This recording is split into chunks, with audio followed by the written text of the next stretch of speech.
Welcome to the Pittsburgh Dish. I'm your host, Doug Heilman. How do you go from PF Chang's to your own pot sticker hustle?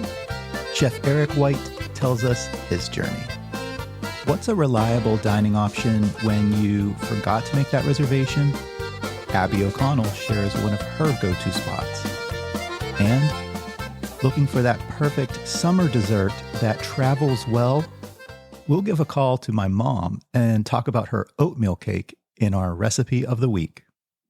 All that ahead. Stay tuned. Hey, so thanks for coming over and being on the show. Would you introduce yourself and what you have going on right now in food? So I am Eric White, and I am chef and owner of Pittsburgh Dumplingz. Right now, I do a lot of pop-ups. Yes. I do a few buyouts. I sell some frozen. I wholesale to Ritual House and Hidden Harbor. And yeah, I'm looking to grow some more restaurants from there. That's amazing. Grocery stores, yeah. I've seen you everywhere. And I have to say, Eric, I was almost apprehensive to invite you on because I see how you post your schedule of pop-ups. Yeah. And you are so busy. Yeah. Where are some, if folks haven't found you, where can they find you like right now in the next few weeks or months? So right now I'm rotating around between Coven, 11th Hour. And these are breweries. Yeah, these are all breweries. Right. Coven, 11th Hour, Two Phrase. And there was another one that I have coming up. Trace? No. Yeah, Trace. Yeah. Which I really like doing pop-ups a lot, actually. It's mainly because I like to collab with people. Right. And then I like to, like, when you do these pop-ups at the breweries, you get to meet so many different people. Are there other makers there sometimes with you? Like it's the brewery, and are there some other food options, or is it often just you? Most of the time it's just me. There are times like where like there's events that they have going on. I think like Two Phrase might have an event coming up, and I think it's it's some kind of dumpling event. It's on my schedule for June 23rd, I believe. Okay. But yeah, I think they're selling tickets. Yeah, it's supposed to be pretty cool, actually. Pretty That's good nice. event. Yeah. Cool. But most of the time it's just you. And so you're interacting with the clientele and you're interacting with the workers at the brewery and just getting like a really good vibe going on. Yeah. Like now there's times where I could have a second person, and I'm not lying about that. I did a pop-up a couple like Sundays ago, and like I walked in and the place was full. Oh, wow. And it was just like I was just not used to it. Right. Yeah, it was just something new to me. Not even just the place being full, it's just walking into the place being full. That was like the first time I'd seen it like that since I'd been doing pop-ups there. And I sold out in like 2 hours. Wow. Like I thought it was going to be the regular normal. So now like I'm starting to pick up a little bit more too. Yeah. Now. So that's the great thing. It's like, all right, people are loving these lemon pepper shrimp dumplings for sure. Well, we have to talk about some of the flavors in a little bit too. I wanted to ask, just sort of to dial back, how long have you been doing Pittsburgh Dumplingz? So I've been in business for 2.5 years. Yeah. I've been making dumplings for probably 13, 14 years. Really? Yeah. And that's mainly because I was like I worked at PF Chang's prior to, and I opened a lot of restaurants. So I was on like the part of where they would send me to restaurants and I would make them more efficient, or I would make them like I would train the staff a little bit more, or like show like train the chef, train front of the house. Wow. Getting them open, getting them more efficient, up to speed, and then you'd move on to the next location or something. Pretty much. Wow. But I still had my home store. Where was your first home store? I worked at the Homestead store. That was my home store. Yeah. Okay, great. Homestead store was my home store. Then I moved to Settlers Ridge. Okay. Yeah. Which really is close to where I am right here. Yeah. So even like now, like a lot of people that like I hire and work for me, like they come from PF Chang's. Oh, wow. It's because like they have a good training model. I'm not going to lie. Like the training model's good. Like it's not like they changed a lot over the years, which they went to simplifying a lot. But it's not a bad thing. It's just different from what I came from. So I just wanted to dial this back then. So you learned how to make dumplings from on the job work experience. Absolutely. This was not like a family thing, or you didn't come up doing this. This was not a family thing. Okay. We did not make that. We went out and ate dumplings. Oh, yeah. And then I don't know, like in the 90s, there was this like Chinese restaurant downtown. So where the Fairmont is, the big hotel downtown. But where like all the buses run past that little triangle right there. Yes. There used to be it literally looked like a shack, and it was like a takeout window. And you would just go up to the window and you just order food, and it'd be like, they have like wings, lo mein, fried rice, dumplings. And we would just get the dumplings and the wings when we were kids. This was your family spot. Yeah. And it's not there anymore. It's not there right? anymore. Yeah. No. Oh no, definitely not there anymore. But it was good. Yeah. Like, we waited for the bus. We would get the wings and stuff, take it home, eat. It's Chinese food is like, it's like special for me. Because like it was our fancy meal when we went out. Wow. Yeah. Yeah. So it sounds like growing up, you were not necessarily the most picky eater. You were kind of adventurous. Yeah. Though now you can't get me to eat a beet though. Oh, nobody wants beets. No. Like even like the candied ones aren't bad, but like they still have that flavor. That's that food aversion, a little too earthy. Yeah. Yeah. And I don't mind earthy at all. No, but that's just not yours. It's not me. It's not me. Well, I'll have to say, your flavors, if we talk about what you're doing in dumplings, those flavors are amazing. Thank you. So, Eric, for folks that haven't experienced your dumplings, what are some of the most popular ones, or the ones that you love making? Chicken shishito. Oh, that is my favorite. Lemon pepper shrimp. I haven't had lemon pepper shrimp. You will today. Oh, okay. Awesome. Thank you. And what was the other one? Chicken shishito, lemon pepper shrimp. I would say the vegan pork pot sticker one. Vegan pork pot stickers. Mm-hmm. So what are you using as the meat substitute there? The Beyond, like the Impossible stuff. Yeah. Yeah. So like it gives a really like good like flavor and texture. The texture is good with that stuff. And especially like to season it like a pork dumpling. Yeah. But it be vegan, like people love it. So like it's hard for me to even like go back to pork. Yeah. Right? I mean, yeah, but even like that, like I try and like go to the store, and I'll go to Depot and be like, oh, do they have any? Oh, they don't have any. Oh. Or then like I'll roll like all of it, and then it's gone in like the week. And then I'm trying to like go back, and it's just sometimes some of the stuff is hard to get. Oh my goodness. Yeah. Now, I'm trying to recall, have you had a mushroom or a sweet potato one? Am I making that up? Nope. I had a sweet potato one that I sold at the Bellevue Farmers Market. Okay. I think I've had that one. Yeah. And I had a what's the other one I had? What was the other one? Mushroom? The mushroom. Oh yeah. So I did a mushroom tofu and kale. Oh wow. When I first started the company, I did mushroom tofu and cabbage. Oh. But it was like some Thai basil in there. Like it was really good. And the other one is spicy mushroom and black bean. Oh, I think I've seen that one. So I sell that one and a coconut one to Hidden Harbor. Oh, yeah. Yeah. And if folks don't know Hidden Harbor, it's over in Squirrel Hill. Mm-hmm. Great place. Absolutely. Yeah. And they just opened a bottle shop like around the corner, right? Yeah. I was delivering one day, and I walked past it and seen one of the bartenders in there, and I had to like stop and double take. I was like, wait a minute, what is this place? It's all connected to independent brewing too. They share the same kitchen. Yep. It's a great spot. I've done a pop-up out of Independent before too, actually. Yeah. You have been all over. But before we get too far away from this, the other thing I wanted to talk about are the sauces. Mm-hmm. You have some incredible flavor combinations. So can you give me just a couple examples of those? Oh yeah. So actually, the two sauces that I make, the two big sauces that I make are the duck sauce and the spicy bang bang sauce. I call. So good. Which the spicy bang bang sauce, I use Hughes Apiary Farms honey, her hot honey. Oh, okay. Keeping it local. Yeah, I love Chris. She's pretty cool. See her at the Bellevue Farmers Market all the time.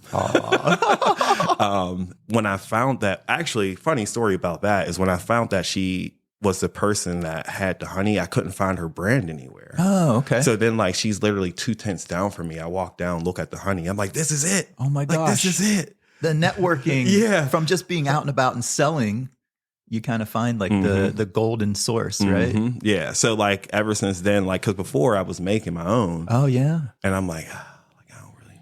Hers is better. Oh yeah. Oh, that's so good. I imagine you have really found a network of other like food makers doing this, right? Oh yeah. Any like really close ties to folks beyond her that have helped you or just inspired you? Oh, absolutely. So there's I think he's like the head chef down there. He might just oversee everything, but his name's Edwin Smith. Okay. He used to be the chef. He kind of hired me when I started at PF Chang's. Okay. And where is he now? He's at Ritual House. Oh yeah. He used to be the chef at Monterey Bay. He did like some private chef stuff before that. But he's super talented. Like he respects hard work and he holds people accountable. Yeah. Gives you a good ethic for everything you got to do. Literally. Especially when you're on your own now doing your thing. Literally, yeah. I wanted to ask, do you have any employees or anyone helping you? So I have 2 employees who actually both work for me and Ed. Okay. So my one employee, her name's Amber. She actually trained me when I became a sous chef. Wow. So she was a sous chef before I was a sous chef. Okay. She was Ed's sous chef. And then she became my executive chef. My goodness. Yeah. And then I moved away and became an executive chef. Yeah. Oh, wow. Yeah. And wait, and just to follow that story, where did all that happen? Where was she? PF Chang's. This was all at PF All at Chang's. PF Chang's. Oh my goodness. Yeah. All at PF Chang's. Wow. Yeah. What a come up story. Yeah. That's awesome. Yeah. And it's like it's really funny because when I started PF Chang's, I told myself I was going to be there for 2 years. Because I was like, I'll be here for 2 years. I'll try to figure something out. I don't think a lot of people think about those types of locations as a forever position. No. So I was there for 5.5 years, I want to say. And I learned a lot. I got to experience a lot. What I experienced, I would say, definitely helped me with this, what I'm doing now. Yeah. And like, yeah, there's still like hiccups. There's still hiccups where like I get stressed or I get frustrated with stuff. But like the people that I have in my corner and the people that I hire, like even when I'm frustrated and stressed, they still talk to me like I'm a person. Of course. Yes. Yeah. Yeah. And so that's important. And that's kind of why like those are the relationships that I like to build on. Right. Yeah. Right. The right people around you. Absolutely. Yeah. This is Eric White from Pittsburgh Dumplingz, and you're listening to the Pittsburgh Dish Podcast. Now, before PF Chang's, did you go to any other culinary training? Like, how did you sort of, make your way to, even those first steps? So I went to Le Cordon Bleu for like 3 months. Okay, but Le Cordon Bleu is no longer. It's one of the older culinary schools. It was downtown. Yeah. It's closed now. Yeah.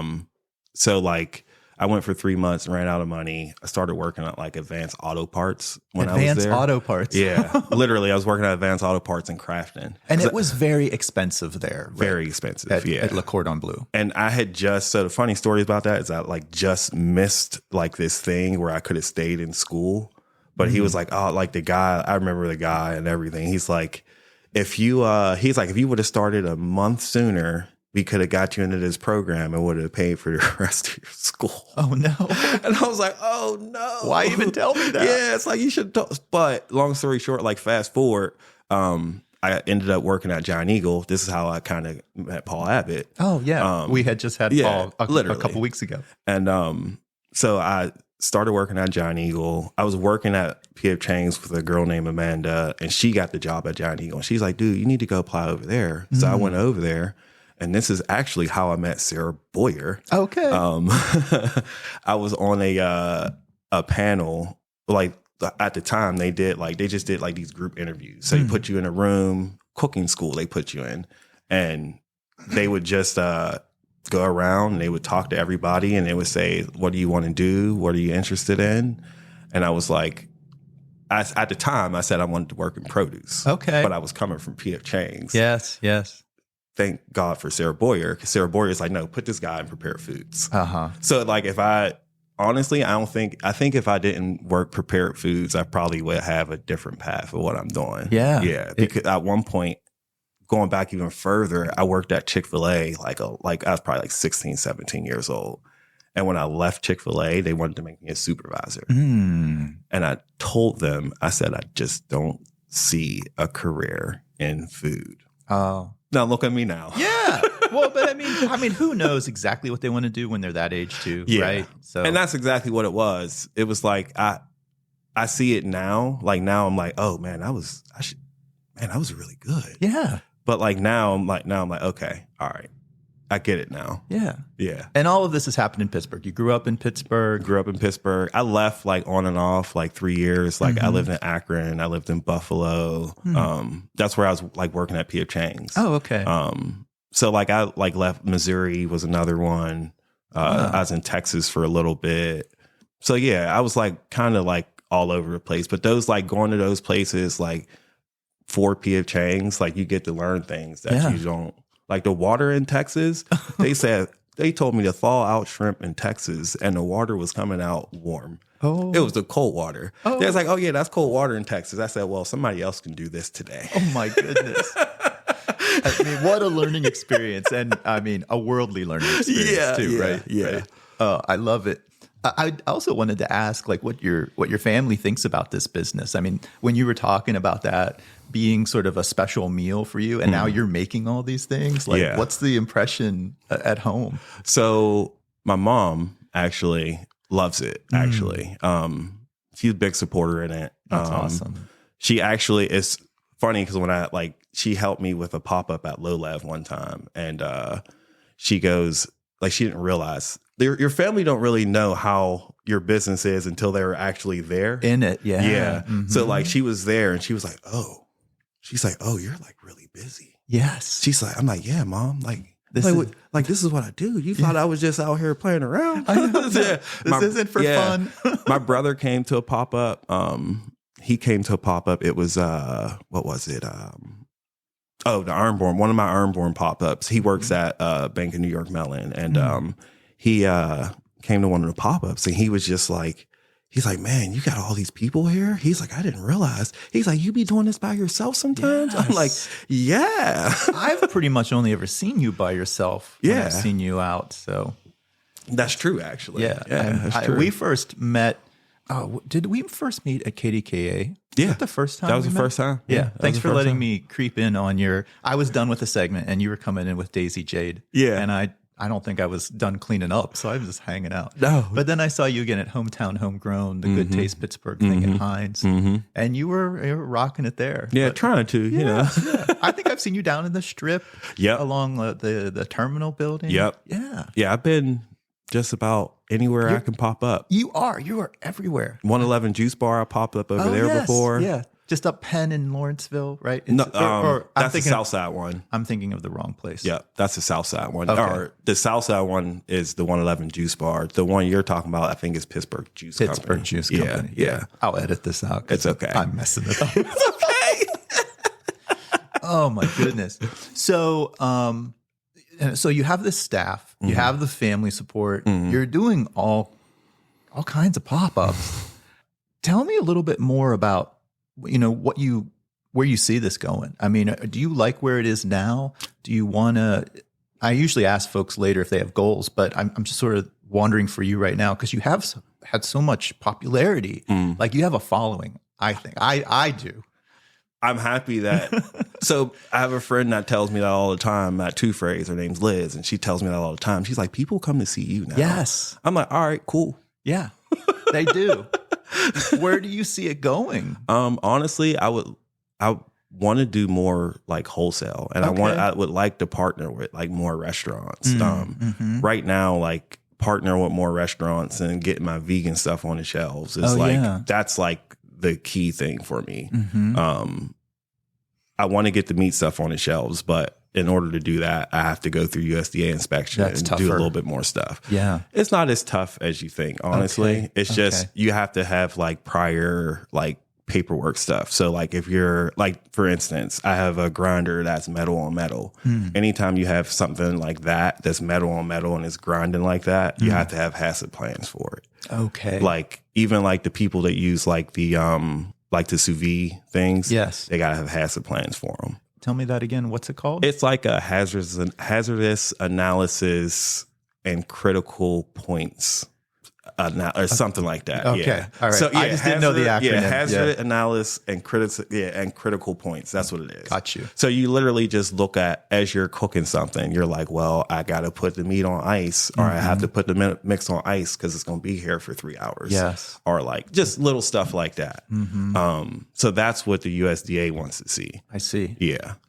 And every dumpling that you're selling is handmade. Yes. Like, I don't know if folks like haven't encountered that, but this is not a machine kicking out goizas or something or pot stickers. You guys are doing every pinch, filling every filling. There's no big automation. No. And do you want to stay like that? No, I don't actually. Well, and that's the kind to a of degree, thing. probably. Yeah, Right. with some of the folds that we do, we kind of have to stay that way. Yeah, they're beautiful. Yeah, and that's the thing. Like you would look at the folds and you'd be like, man, these got to be done with a machine, Right. But they're not. They're not. But I got some stuff in the works. Okay. Yeah. All right. That's good. Yeah. So I'm looking to like get wrappers going. Like we're going to be switching over to production of wrappers. It's like just little stuff like that. And then like once I switch over to making the wrappers, then I'll look into like, maybe co-packer or maybe a machine to make the dumplings. But the folds are the folds that I do, machines don't do. Right. This is sort of what makes it. Yeah. And I think it's what makes it special. Exactly. In some applications, having that mechanized way would be nice, maybe for wholesale and things. But you know that people are coming because they know that these are made by a human that really cares with intention. I love it. Yeah. Any other big goals moving forward? Ooh. Hiring more people? Hiring more people for sure. Yeah.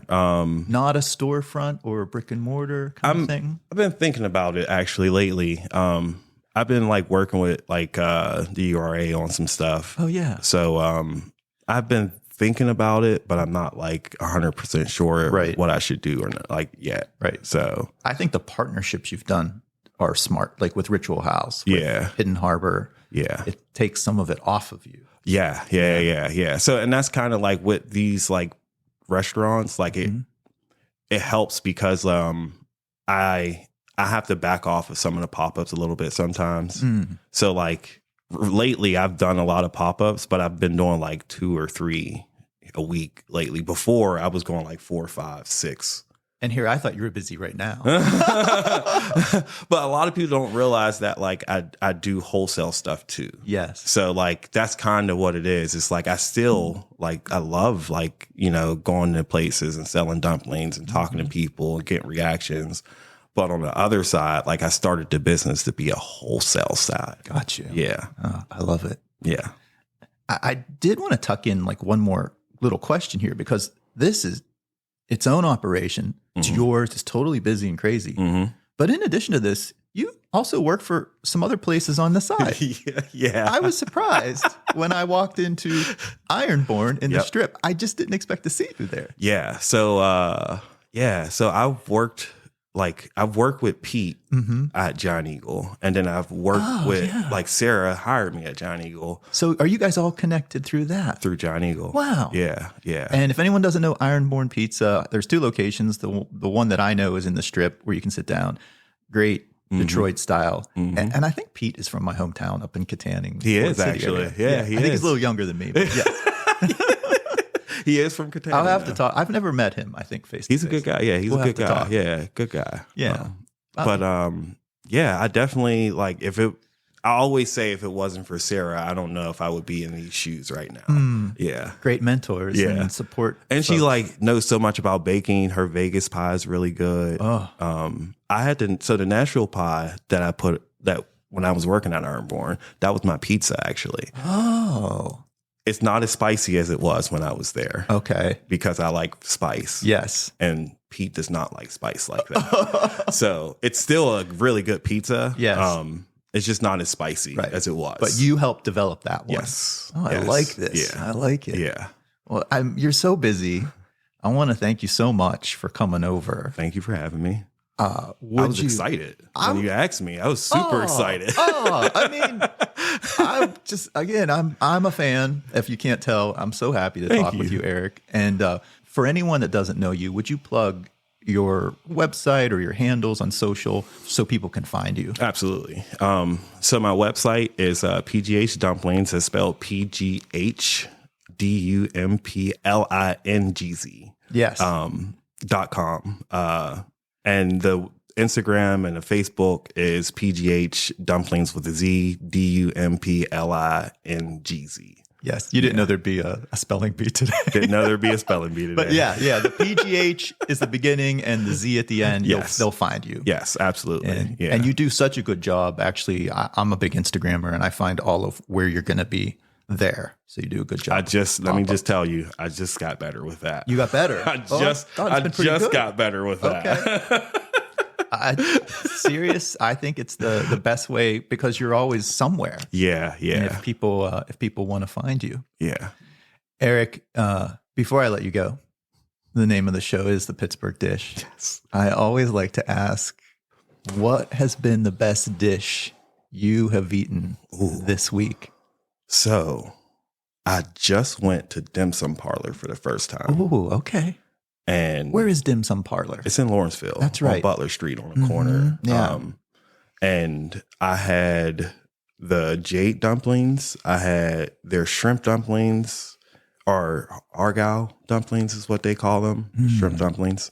And I had like this char siu platter with like all the meats on it, chicken, pork, and there was duck. Wow. Oh, it's so good. This is a Roger Lee restaurant. Yeah. The Parlor Dim Sum. Yeah. I love that place. That was the first time I've been there, but I definitely would go back. Oh, that sounds like the best dish I could eat this week. Especially when you don't have to fold it.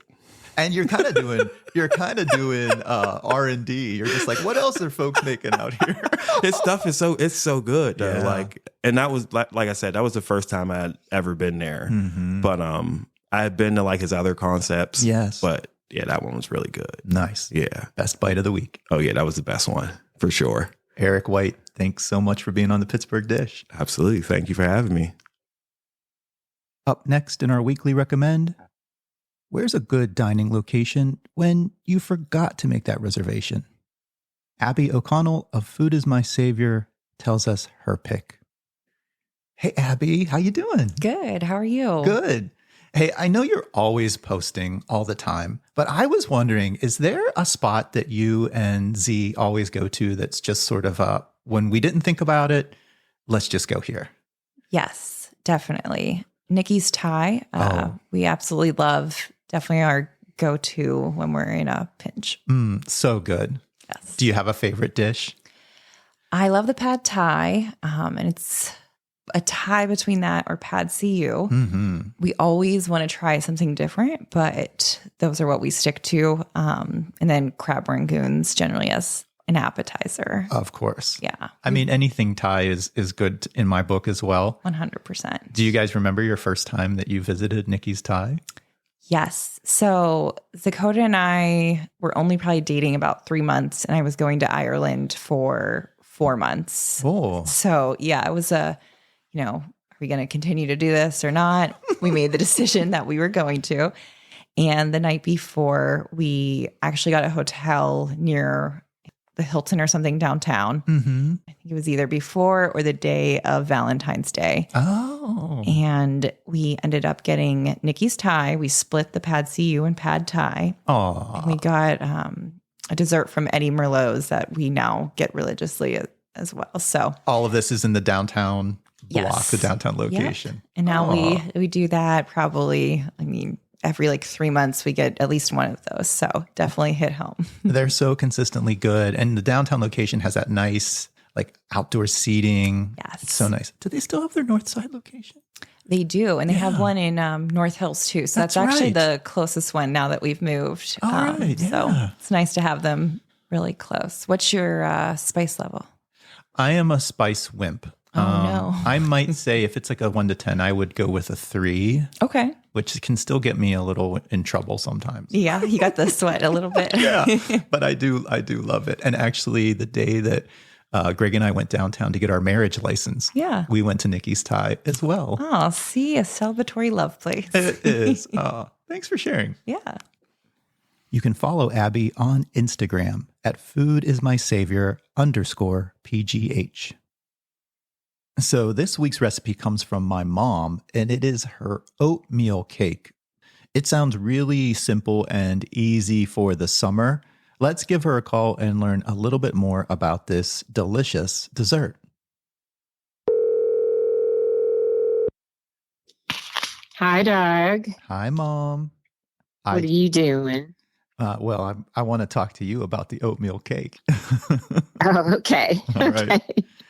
So, Mom, I want to talk a little bit more about this oatmeal cake because it's delicious and everyone seems to love it. But I don't really remember growing up with it. I know you've been making it over the last couple months. How did you come upon this cake? Well, you didn't grow up with it because I just got the recipe a few years ago from my friend Tina. Mm-hmm. An old nurse friend.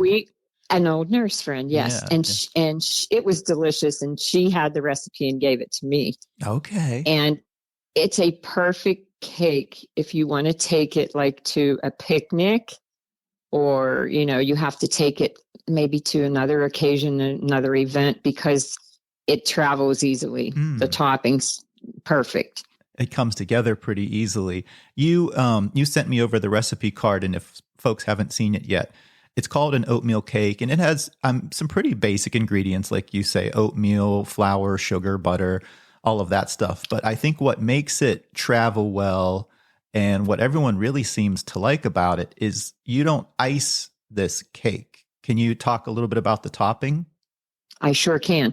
And not only that, but I like this cake also because it's so simple. You can make it in one bowl, stirring it with like a spoon, a wooden spoon or a regular spoon, and mix it all together and pour it right into your pan. And the best part about it is the topping, the broiled coconut topping. Yes. It makes it so nice and easy to take places because you don't have to worry about icing, melting, or anything like that. It's perfect. Oh, yeah. I mean, that's what everyone seems to like. And so can you tell listeners, if they didn't read the recipe card yet, like what is that topping and how do you do it? You broil it, right? Right. As soon as the cake comes out of the oven, you have this topping made. You just mix it in a separate bowl, like a stick of butter. You melt a stick of butter. I do it all in the microwave, so you can do it all in the same bowl. Yeah. Melt your butter in the microwave, then you add your sugar, your canned milk, your coconut, and your vanilla. Stir that all together, and when that cake comes out of the oven, you spread that on top of the cake. While the cake is still warm. Still hot. Oh, yeah. Oh, yes. As soon as you take it out of the oven, you spread this topping on it and broil it. And you have to watch it closely because when you broil it, it can burn easily if you don't watch it. Do you leave, I've done this, I actually leave the oven door open and I kind of watch it and turn the pan a little bit. Do you ever like turn the pan like that to make sure it browns a little more even? Yes, I've never left the oven door open while I'm doing it, but I do open the door and check it and then turn the pan so I get it more even. Yes. And see, get the places that make it nice and brown. And it doesn't take very long. Right. It only takes a couple of minutes, and I broil mine on high. Yeah. And just like you said, turn it and watch it and take it out and it's finished. Yeah, no icing. That's what makes it so great is like you're done. And so it's easy to take then somewhere. Exactly. That's what's so nice about it. It's an easy, quick cake to make. Everyone seems to love it. Hey, Mom, if they didn't like coconut, have you ever made it without the topping? Or could you and just not ice it or ice it with something different? I never did make it without the topping because that's what everyone liked about it. But I'm sure it would taste delicious because it has your oatmeal in it and your cinnamon and different things like that. So it would taste really good. Maybe with like a glaze or like a cream cheese frosting. That might also be for somebody that doesn't want coconut. Right. That would taste really good. I think that would be nice to do once in a while, if you wanted to switch it up a little bit. Right. Well, Mom, it's delicious. And I had it just this past Mother's Day because although you're not supposed to cook on Mother's Day, you had already made this cake along with chocolate chip cookies and it was all so good. Thank you. Thank you. Oh. Yes, you did finally get to try it. I'm glad you got to try it. Yeah. And everybody has that same thoughts about it. As soon as they eat it, they love the topping. So it's delicious. Well, thank you. And thank Tina for the recipe oatmeal cake. I will do that. I will do that. And I love your Pittsburgh dish. It's so informative. I've learned a lot from it. Oh, thanks. So thanks, Mom. Doug. You do a good job. Oh, thank you so much. Thanks for being on the show. Okay. Love you. Bye-bye now. Bye. Share your recipes with us. We'd love to have you on the show. Just go to our website at www.pittsburghdish.com and look for our Share a Recipe form.